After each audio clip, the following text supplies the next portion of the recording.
नमस्कार दोस्तों, आज हम पढ़ने जा रहे हैं क्लास 9 का प्रश्नावली 1.2। हमने पिछली क्लास में प्रश्नावली 1.1 को पूरी तरह से कवर कर लिया था। आज हम इस प्रश्नावली के बारे में पढ़ेंगे। ठीक है, इस प्रश्नावली में बात करें सबसे पहला क्वेश्चन का, तो सबसे पहले क्वेश्चन में आपको दे रखा है सत्य और असत्य बताइए और अपना कार्य सहित उत्तर दीजिए। ठीक है, यानी जो भी बताना आपको सत्य या असत्य उसको कार्य सहित बताइए। ठीक है, चलो बात करते हैं। प्रश्न नंबर 1 का पॉइंट नंबर 1 है आपका, प्रत्येक अपरिमेय संख्या एक वास्तविक संख्या होती है। ठीक है, आपको बताना है कि प्रत्येक अपरिमेय संख्या, ठीक है जी, अपरिमेय संख्या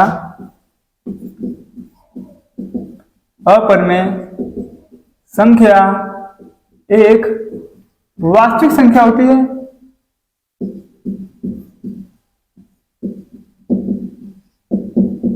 ठीक है जी, वास्तविक संख्या होती है।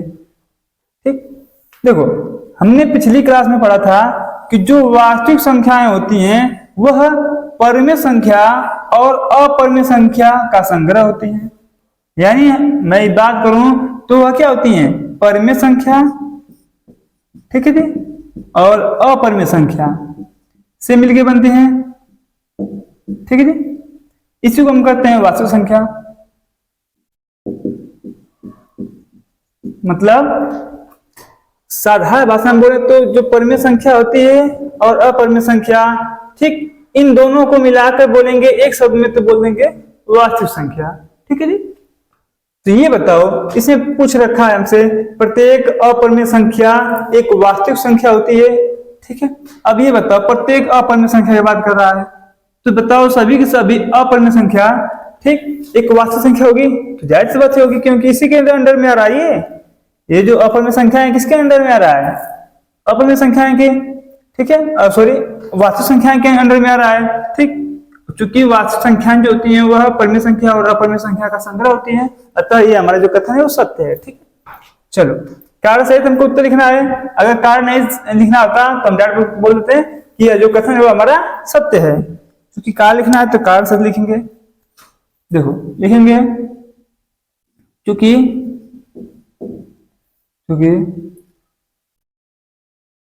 वास्तविक संख्याएं, ठीक, परिमेय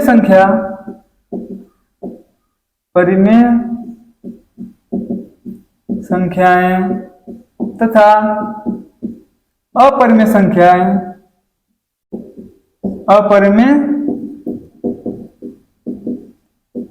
संख्याएं का संग्रह होती है। क्या होती है जी?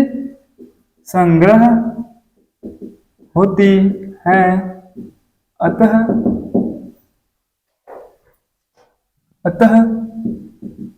प्रत्येक अपरिमेय संख्या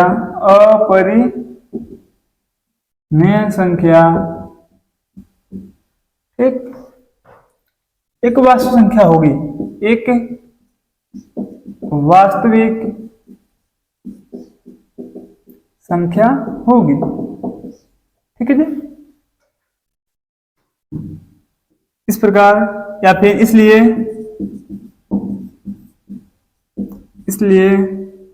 यह कथन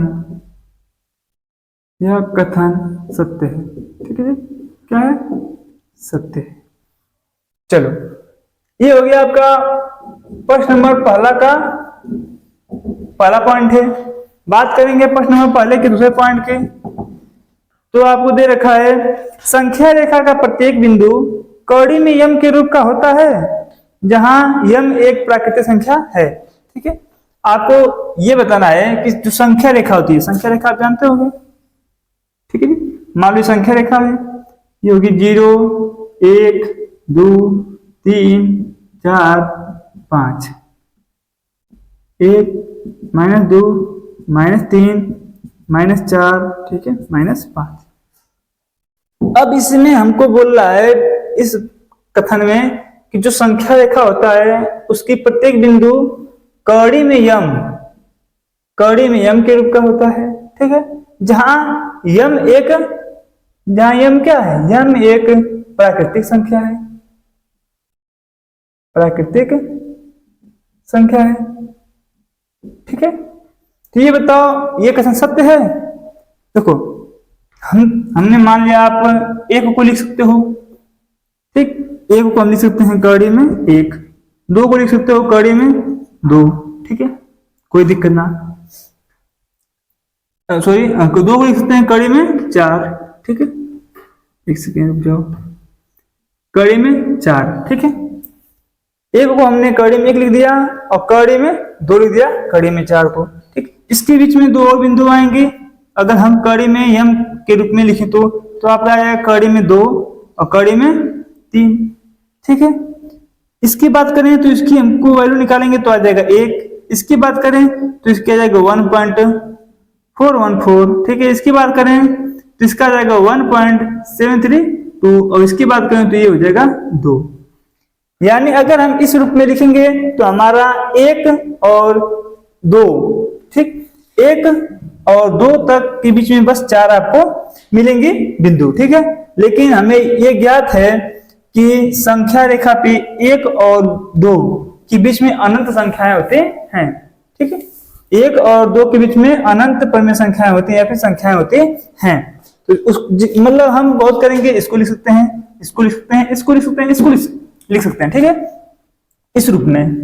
लेकिन अगर मैं बात कर लूं 1.5, ठीक है, 1.59, ठीक है, इसको लिखने की तो नहीं लिख पाएंगे ऐसे, कड़ी में यम के रूप में नहीं लिख पाएंगे इसे, अतः ये जो कथन हमारा है वह क्या होगा, असत्य होगा, ठीक है, यह कथन क्या हो जाएगा आपका, असत्य हो जाएगा।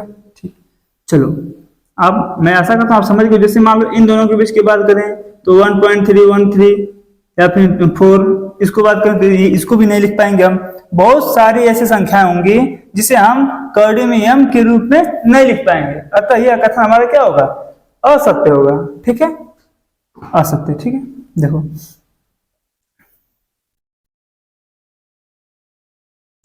आप कैसे लिखोगे, आप इसमें लिखोगे चूंकि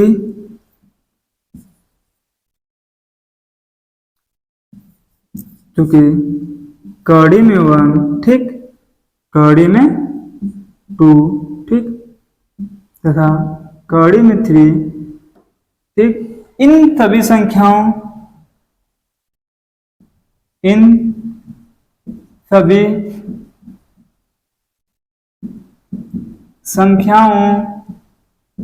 के मध्य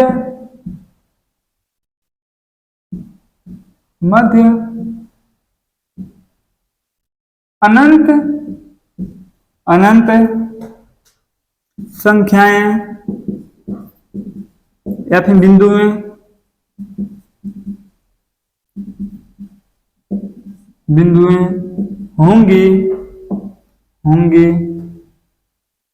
होंगी, ठीक, जिसे हम संख्या रेखा पर लिख सकते हैं, जिसे हम संख्या रेखा पर लिख सकते हैं, अतः यह कथन हमारा असत्य होगा, अतः यह कथन असत्य होगा, ठीक है जी, असत्य होगा। चलो चलते हैं अगले इसके पॉइंट 3 पे। देखो पॉइंट 3 में हमें दे रखा है प्रत्येक वास्तविक संख्या एक अपरिमेय संख्या होती है, ठीक है, प्रत्येक वास्तविक संख्या एक अपरिमेय संख्या होती है। चलो अभी हमने आपको बताया कि जो वास्तविक संख्याएं होती हैं, ठीक है, वह क्या होती है, परिमेय संख्याएं और अपरिमेय संख्याएं का संग्रह होती है, ठीक है। देखो जब ये परिमेय संख्या है, ये है अपरिमेय संख्या है, ठीक है, ये है वास्तविक संख्या है। ये बताओ जब इन दोनों से मिलकर बनी है तो ये मैं नहीं ना बोल सकता हूँ डायरेक्ट कि हाँ सभी वास्तविक संख्याएं केवल क्या दिया था, अपरिमेय संख्याएं होती है, ठीक है, सभी वास्तविक संख्याओं को मैं अपरिमेय संख्या के अंदर नहीं घुसा सकता हूँ, ठीक है, अतः यह जो कथन होगा यह भी हमारा असत्य होगा, ठीक है। हम बोलेंगे ठीक, चूंकि कितना लिखने के बजाय डायरेक्ट लिख सकते हो। वास्तविक संख्याएं, वास्तविक, ठीक है, वास्तविक संख्याएं परिमेय तथा अपरिमेय संख्याओं का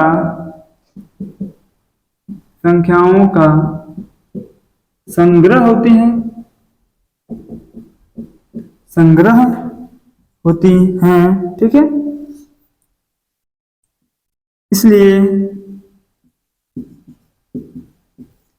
इसलिए यह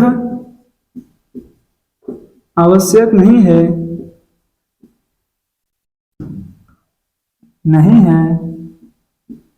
कि सभी वास्तविक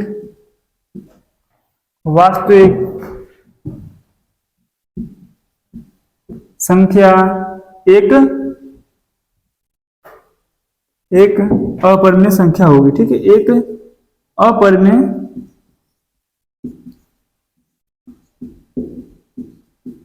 संख्या होगी, ठीक है जी। अतः यह कथन असत्य होगा, ठीक है। जैसे में आप समझ सकते हो कि मैं बात कर लूं 4 की, ठीक है। 4 क्या है? एक वास्तविक संख्या है, ठीक, और एक परिमेय संख्या है। यह एक अपरिमेय संख्या नहीं है, तो हम कैसे बोल सकते हैं कि सभी वास्तविक संख्या एक परिमेय संख्या होगी, सॉरी अपरिमेय संख्या होगी, ठीक है। आप देख सकते हो यहाँ पर ये वास्तविक है पर परिमेय संख्या है, और यहाँ बोला है कि सभी की सभी वास्तविक संख्या एक अपरिमेय संख्या होती हैं, ठीक है, जो कि हमारा कथन गलत हो जाएगा, ठीक है।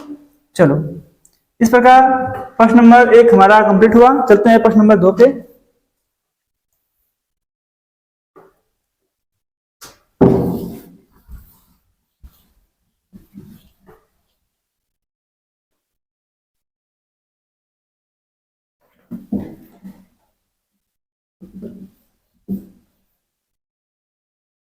देखो, प्रश्न नंबर 2 की बात करें तो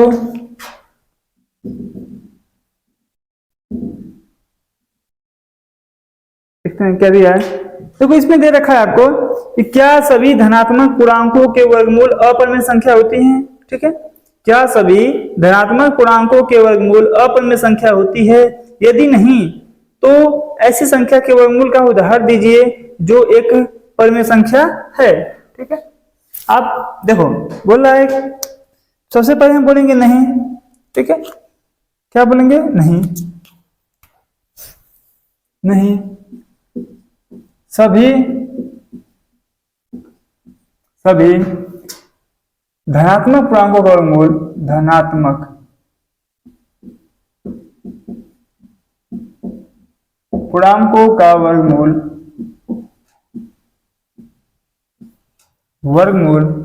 अपरिमेय संख्या नहीं होती है, ठीक है। अपरिमेय संख्या नहीं होती है, ठीक है। जैसे मैं उदाहरण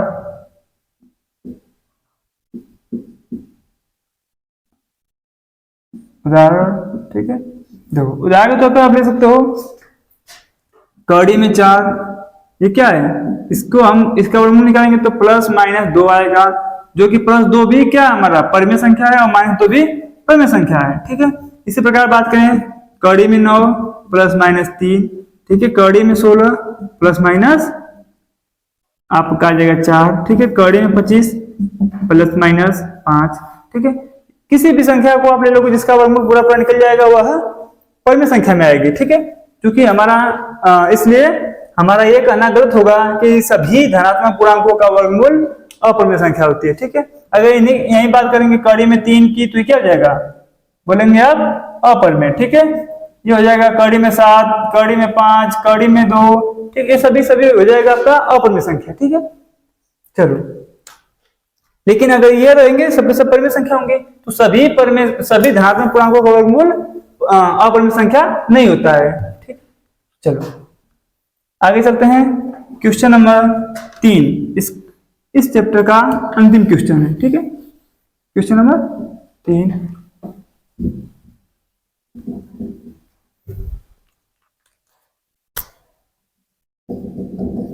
देखो क्वेश्चन नंबर 3 में दे रखा है, आपको दिखाइए कि संख्या रेखा पर कड़ी में 5 को किस प्रकार निरूपित किया जा सकता है।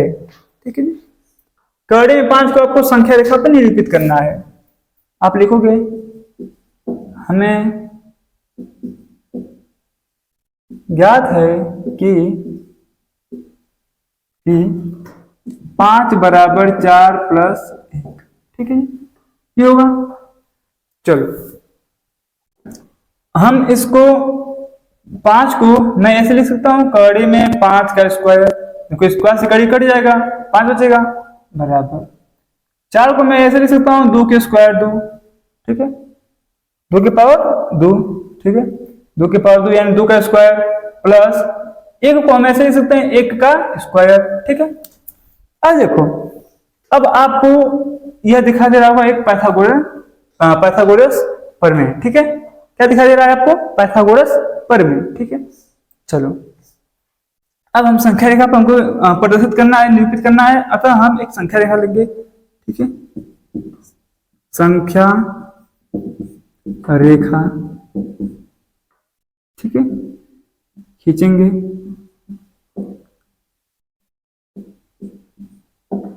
चलो एक संख्या रेखा खींच लेते हैं इधर। ये देखो, ये हमने संख्या रेखा खींच दिया। ठीक है, इसके वैल्यू हम ले रहे हैं यहाँ पे 0, -1, -2, 1, 2, 3, 4। ठीक है, ये संख्या रेखा हो गया। चलो अब इस संख्या रेखा पे काम करेंगे हम कि देखो यहां से यहां हमको एक बिंदु ले लेते हैं, यहां से यहां तक। ठीक, यहां से यहां तक क्योंकि 2 दिया है। ठीक, माना, ठीक है, ओ ए बराबर 2 यूनिट। ठीक है, यूनिट या फिर मात्रक जो भी बोलो आप। तो यहां से यहां तक हम एक बिंदु मान लें, यहां पर ए। ठीक है जी, यहां पर हम एक बिंदु मान लिए हैं ए। ठीक है, और इस बिंदु को हम मान लिए हैं ओ। ठीक है, इस बिंदु को हम मान लिए हैं ओ। ठीक, चलो तथा अब क्या करेंगे, एक पैरेलल रेखा ले जाएंगे। ठीक है, ऊपर तथा कोण, ठीक, कोण ओ ए बी बराबर 90 डिग्री। ठीक है, एक यहां पर हमने एक और रेखा ले लिया। ठीक है, इसका हम नाम रखते हैं यम। ठीक, और इसको हमने 90 डिग्री मान लिया। ठीक है, चलो इस पे भी हम संख्या रेखा खींच देंगे। ठीक, ये हो गया 1 2 3 4, 1 2 3 4। आप जानते हो कि जब हम ऊपर जाते हैं तो प्लस में जाते हैं, जब नीचे जाते हैं तो माइनस में संख्या रेखा पे। ठीक है, चलो इतना हो गया। तथा और क्या मान लेंगे हम,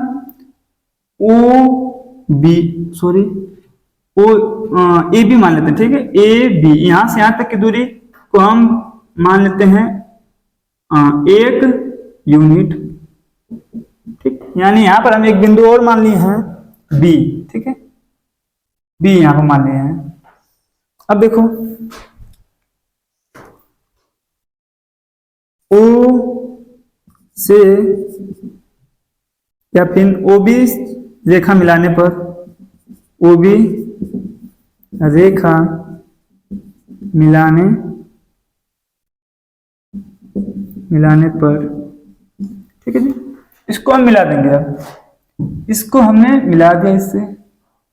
ठीक, मिलाने पर अब देखो, अब ये चीज हमारे यहां से यहां तक 2 है, यहां से यहां तक 1 है। ठीक है, इसको हम यहां पर बना देते हैं 1 2। ठीक है, ये हमारा है ए, ये हमारा बी और ये हमारा बिंदु ओ है। ठीक है, चलो मिलाने पर आगे देखो, ओ बी का स्क्वायर, ठीक है, ओ बी का स्क्वायर बराबर पाइथागोरस प्रमेय से, यहाँ पे लिख सकते हो आप पाइथागोरस प्रमेय से। एक सेकेंड में यहाँ पे लिख देता हूँ पहले ही। ठीक है, पाइथागोरस प्रमेय से। पाइथागोरस प्रमेय क्या कहता है, जो बड़ी भुजा है, ठीक है, या फिर 90 डिग्री की जो सामने वाली भुजा होती है वही बड़ी होती है। ठीक, बड़ी भुजा का स्क्वायर दोनों छोटी भुजाओं के वर्गों के योग के बराबर होता है। अतः हम ये बोल सकते हैं जो बड़ी भुजा का स्क्वायर यानी ओबी का स्क्वायर बराबर, ठीक, दोनों छोटी भुजाएं यानी ओए का स्क्वायर प्लस ए बी का स्क्वायर, ये चीज होगा।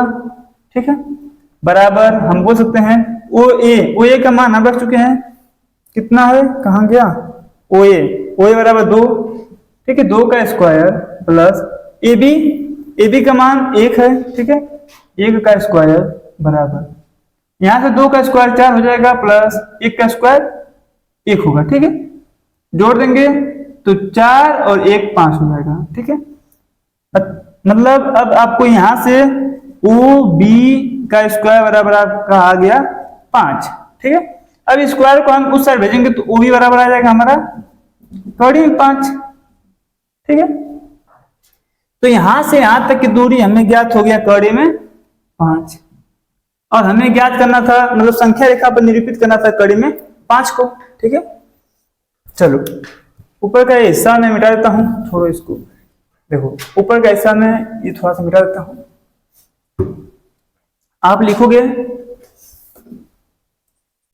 ओ बी को त्रिज्या मानकर, ठीक है, त्रिज्या मानकर, ठीक,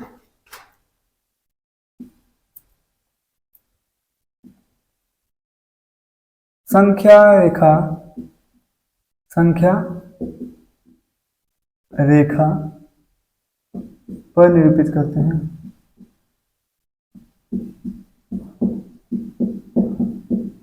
देखो जी, इसको हमने मान लिया त्रिज्या, अब ये त्रिज्या चुकी है तो ये चीज आएगा इधर। ठीक है, जब इसको त्रिज्या जब गोला प्रकार लगाकर आप इस पे ऐसे मारोगे तो ये जो आपका कट ऑफ है ऐसे आएगा, देखो ऐसे आएगा, यानी यहां पर कटेगा। ठीक है, जो काटेगा इस बिंदु को हम मानते हैं पी मान लिए। ठीक है, देखो आप लिखोगे करने पर संख्या रेखा पर कटान बिंदु को P मानते हैं। ठीक है, मानते नहीं। ठीक है, अब देखो, अब OB बराबर हमारा हो जाएगा OP, क्योंकि त्रिज्या हर जगह समान होती है। ठीक, और OB बराबर हमारा रखा है कड़ी में 5, यानी OP बराबर भी हो जाएगा कितना, कड़ी में 5। ठीक है, अब हमको संख्या रेखा पर निरूपित करना था, यानी यहां से यहां तक की दूरी हमारे कड़ी में 5 हो गई। ठीक, तो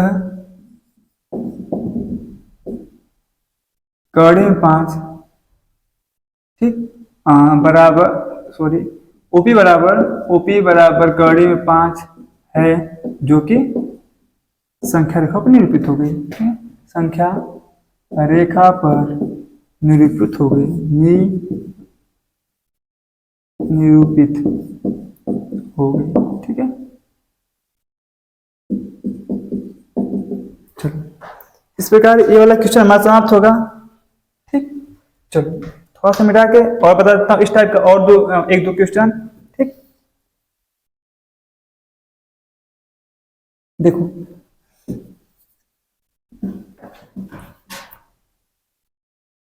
आपको कभी भी ऐसा, मतलब कड़ी में 5 दे रखा था, अभी मान लो दे देता कड़ी में 2। ठीक है, क्या रहता, कड़ी में 2, तो कड़ी में 2 को हम क्या लिखते हैं, 1 प्लस 1।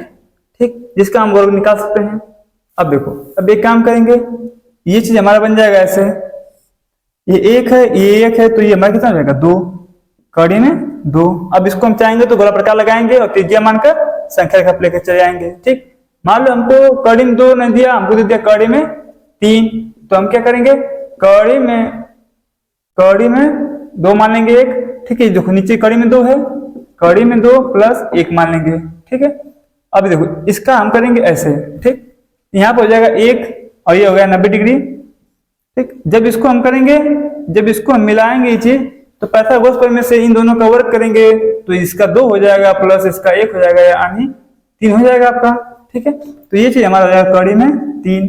ठीक, इसी प्रकार अगर हमको बोल दिया कड़ी में 4, तो कड़ी में 4 आप आसानी से निकालोगे। ठीक है, अगर कड़ी में 5 दिया तो 4 से ऊपर हो गया, अतः हम 1 को नहीं लेंगे। अब हमको उसके करीब वाला मिल रहा है 2, तो हम 2 को लेंगे। ठीक है, तो अगर कड़ी में 5 दे दिया तो 2 और 1 ले लेंगे। ठीक है, मान लो कड़ी में 6 दे दिया तो कड़ी में 6 देगा। ठीक, देखो हम कड़ी में 5 हमने कैसे निकाल दिया, 2 1 लेके ये निकाल दिया कड़ी में 5। मान लो हमसे बोल दिया कड़ी में 6, तब मानेंगे हम कड़ी में 5 प्लस 1। अब मानेंगे तो ये हमारा आएगा कड़ी में 6। ठीक है, कड़ी में 7 दे देगा, फिर इसके ऊपर में जाएंगे 1, ये 90 डिग्री, ये 1 मात्रक लेंगे। ठीक है, और फिर ये जो चीज आएगा वो कड़ी में 7 आएगा। ठीक है, इस तरीके से आगे हम कड़ी में 8 में निकाल लेंगे, कड़ी में 8। बाकी आपको 9 निकालना होगा तो आप 3 डायरेक्ट निकाल सकते हो, मतलब अगला यहाँ से 1 करोगे तो आपको 3 मिल जाएगा, या फिर आप डायरेक्ट भी 3 संख्या रेखा पर निरूपित कर सकते हो। ठीक है, चलो इसी के साथ हमारा यह सेशन कंप्लीट हुआ। अगर आपको कोई दिक्कत हो कहीं भी तो आप कमेंट करना ना भूलें। ठीक है, थैंक यू फॉर वॉचिंग।